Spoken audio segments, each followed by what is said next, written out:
Giacomo Casanova.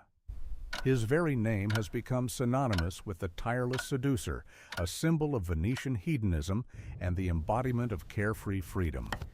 But was he truly so? Was he merely a spoiled darling of fortune, a life squanderer, and a collector of female hearts?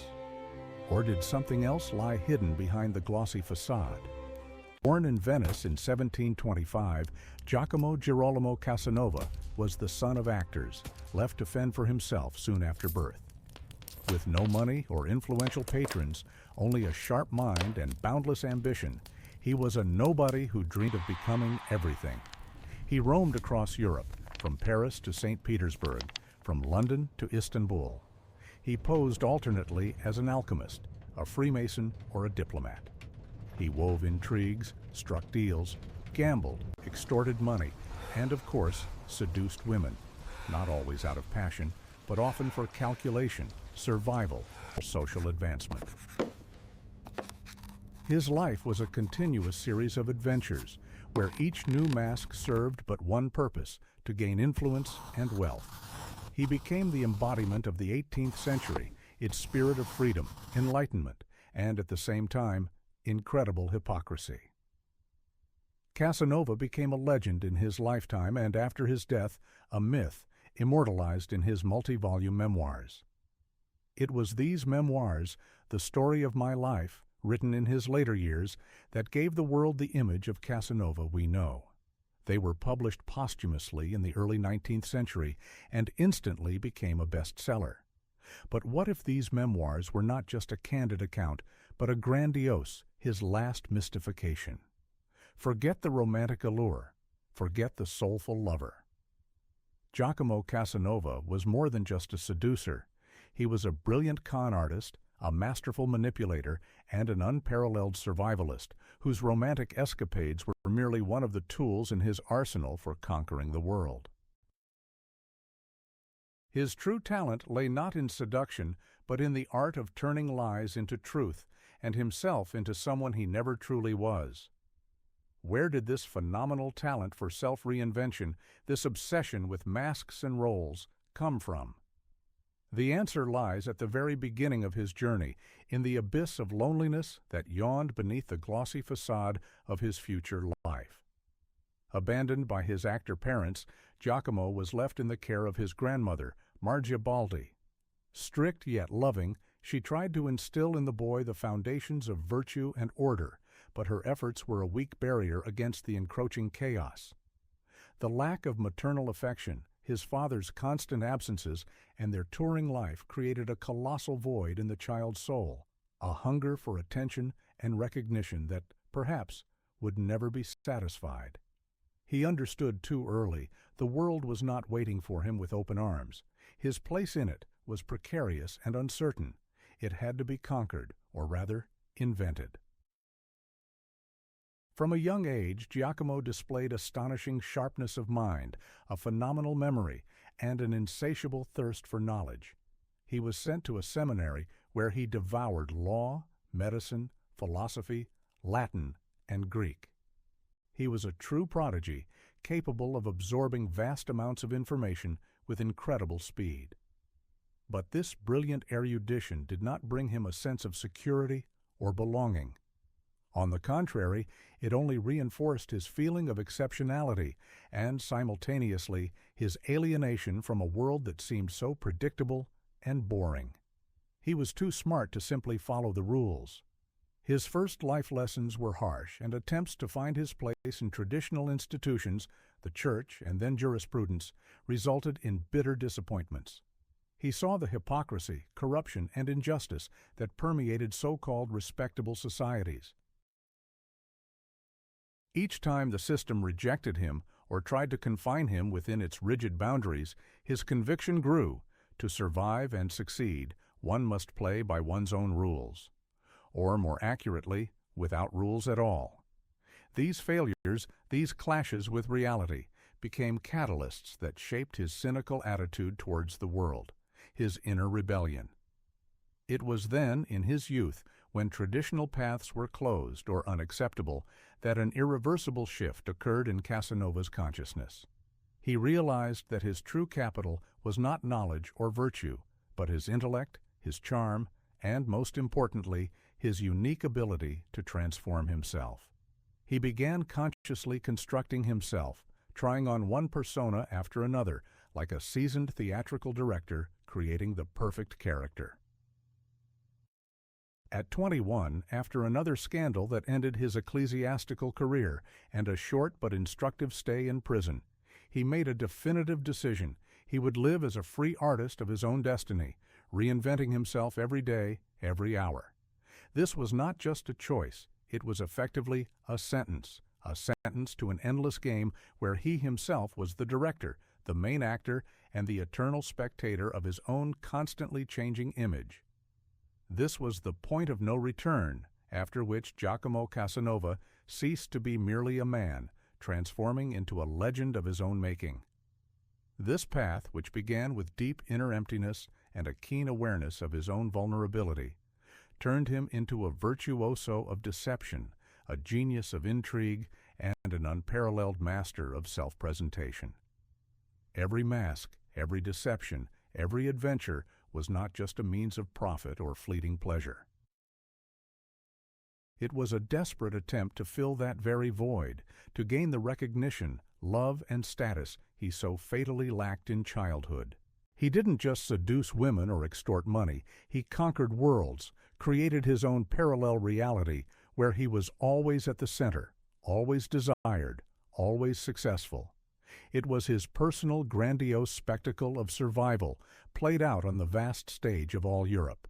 And it is in this spectacle, in this endless pretense, rather than in the real events of his life, that the true, shocking key to understanding the phenomenon of Giacomo Casanova lies.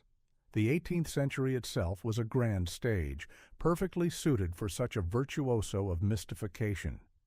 It was a time of paradoxes. The age of Enlightenment, which proclaimed reason and science, was simultaneously drowning in superstitions, mysticism, and an inexplicable thirst for miracles. Old monarchies, weakened by wars, intrigues, and internal contradictions, clung to absolute power, but their foundations were already crumbling. Europe was a chaotic patchwork of hundreds of small states, principalities, and free cities, where borders were fluid and the justice system was fragmented and corrupt. Traveling from one capital to another meant an instant change of rules, laws, and customs, creating ideal conditions for those who preferred to live outside strict boundaries and evade responsibility.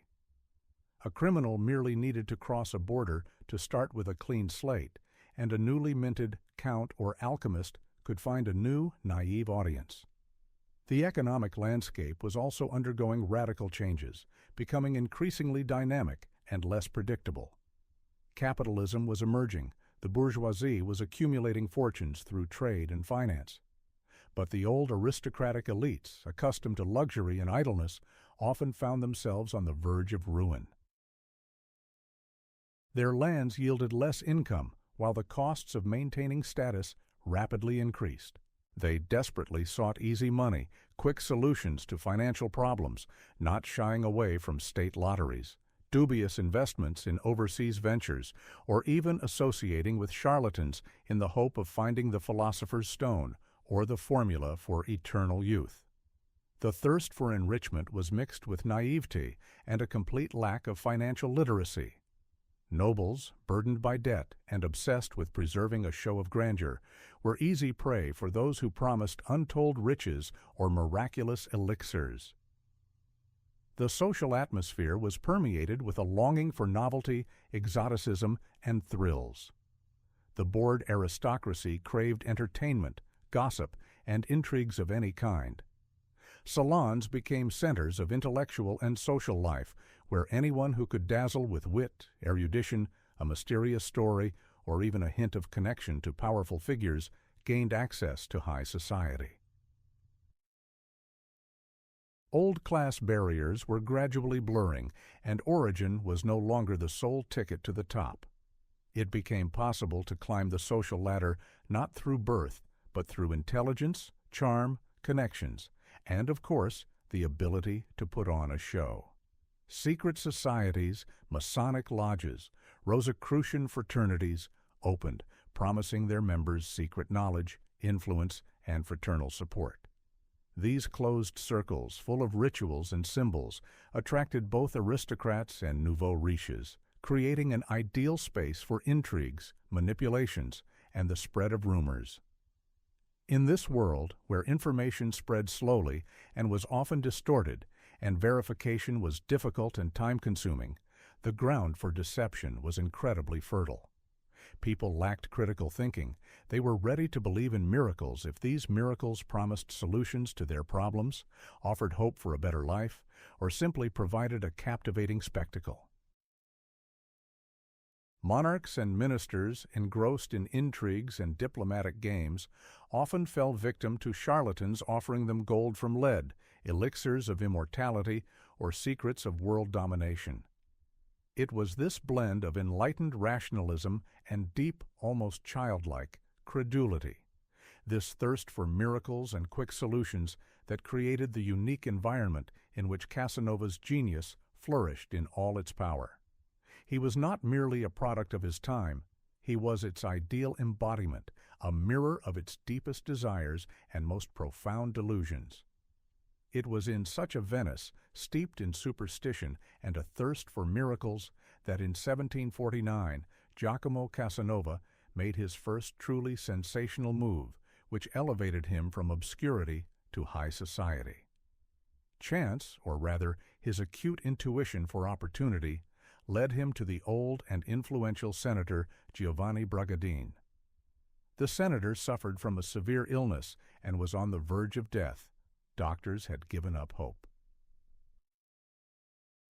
Casanova, who had no medical training but possessed boundless self-confidence and the gift of persuasion, not only offered to treat him, but also claimed he could save the dying man with secret knowledge obtained from a mystical alchemist. He didn't just administer medicine, he staged an entire spectacle, mysterious rituals, enigmatic elixirs, dramatic predictions. The senator, desperate and trusting, believed in his savior.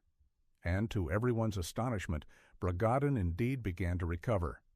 Whether it was a coincidence, a placebo effect, or if Casanova, being exceptionally observant, simply applied unconventional but effective methods unknown at the time, remains unknown.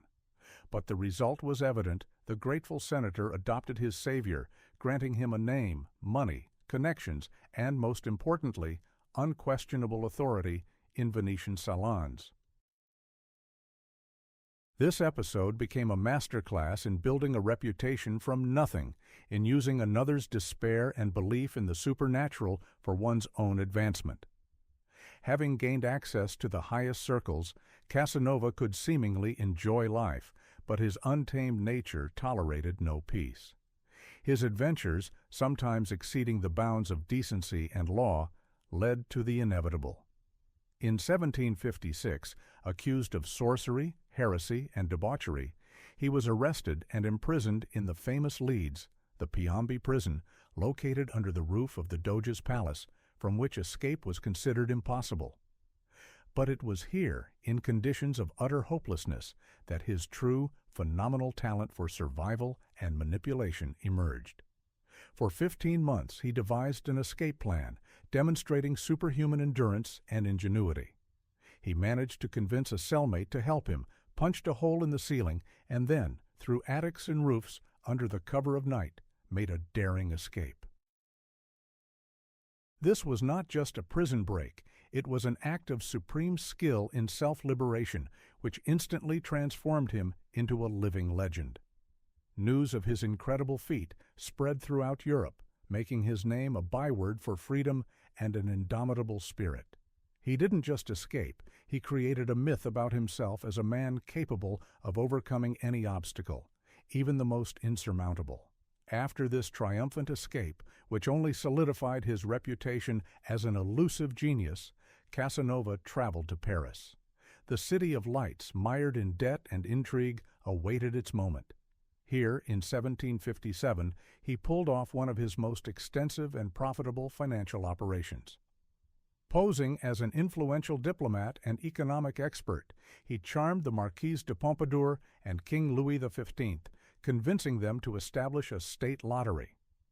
It was not his original idea, but Casanova masterfully sold the concept, presenting it as something new that would guarantee enormous revenues for the treasury.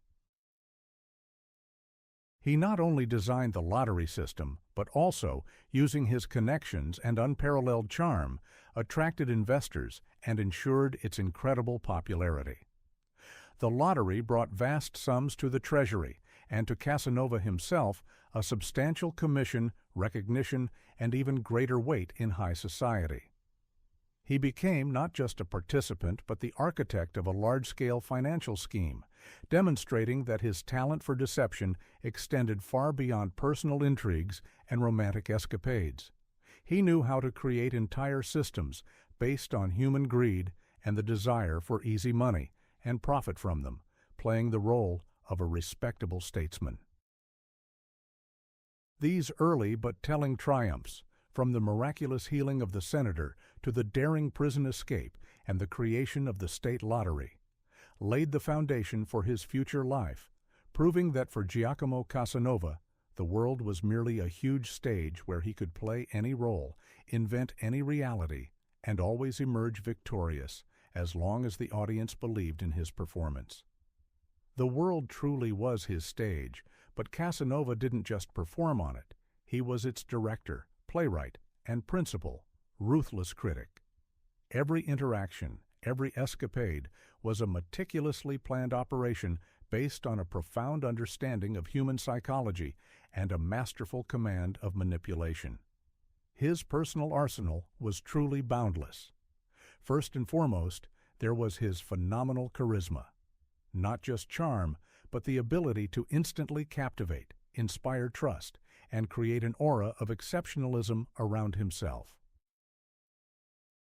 He knew how to listen, ask the right questions, show genuine or masterfully feigned interest in his interlocutor, making everyone feel special. He adapted to anyone. With an aristocrat, he spoke of genealogy and politics. With a scholar, of philosophy and science. With a merchant, of trade routes and profits.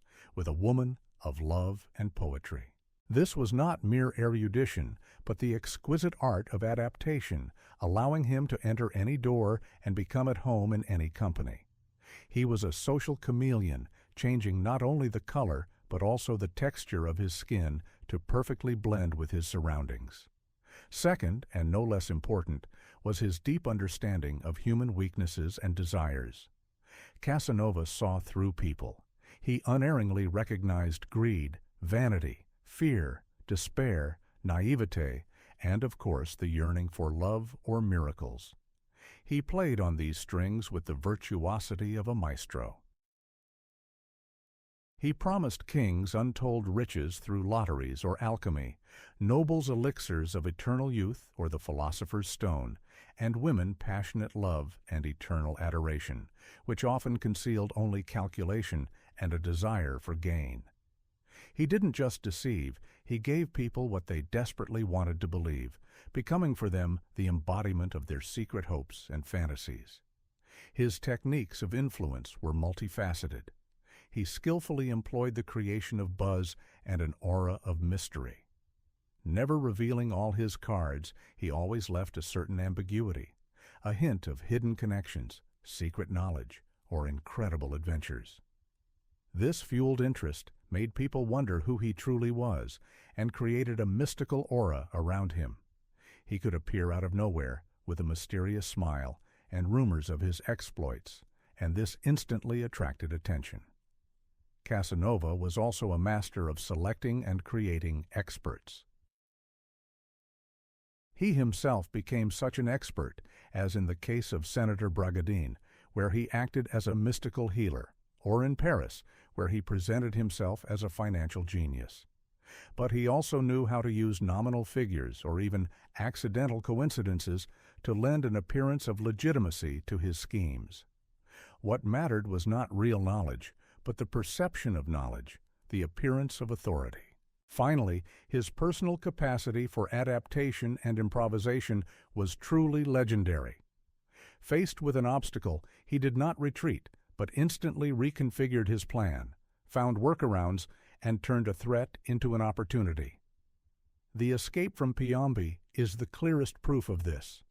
It was not just luck, but the result of incredible endurance, observational skills, and the ability to think outside the box in conditions of extreme danger. He knew how to use any situation, any small detail, whether a brick falling from the roof or a jailer's naivete, to achieve his goal. His life was a continuous series of improvisations on the edge, where each new circumstance became just another element of his grand game. This set of skills, from deep psychological analysis to unprecedented adaptability, allowed him not only to survive, but to thrive in a world he had transformed into his personal theater. On this grand stage, Casanova didn't just seek an audience. He sought supporting actors, investors, and, most importantly, influential patrons willing to invest in his constantly evolving performance. His success depended on his ability to find those who could offer something more than fleeting pleasure, status, money, protection.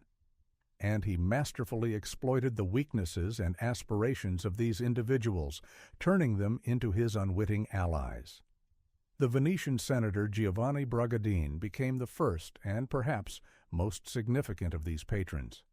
His miraculous cure was not just a successful venture, but a strategic move. Bragadin, a man of immense influence but on the verge of despair, desperately needed salvation. Casanova gave him not just hope, but an entire spectacle in which he himself became the central figure. The senator, grateful and blinded by faith, not only opened the doors to the highest society for Giacomo, but also provided him with financial independence and, most valuable of all, a reputation as a man with connections to mystical powers. He became not just a father in name, but a powerful shield that protected Casanova from many early troubles and gave him carte blanche for further adventures. The French court, in the person of the Marquise de Pompadour and Louis XV himself, also proved to be an ideal breeding ground for his talents. The king, mired in debt and intrigue, desperately sought new sources of income. Casanova, presenting himself as an expert and diplomat, offered a solution: a state lottery. He didn't just sell the idea, he sold himself as the man capable of implementing it, securing the trust of the kingdom's most powerful figures. The beneficiaries of this scheme were not only the French treasury, which received enormous funds, but also Casanova himself, who cemented his position in high society, earned a substantial commission, and gained access to new, even more influential circles. From then on, his name was associated not only with romantic escapades, but also with large-scale financial operations. However, not all of Casanova's relationships were so idyllic. Behind every patron, every beneficiary, there was also someone who saw him as a threat, who tried to limit his unrestrained freedom. The main antagonist, whose shadow constantly loomed over Giacomo's life, was the Venetian State Inquisition.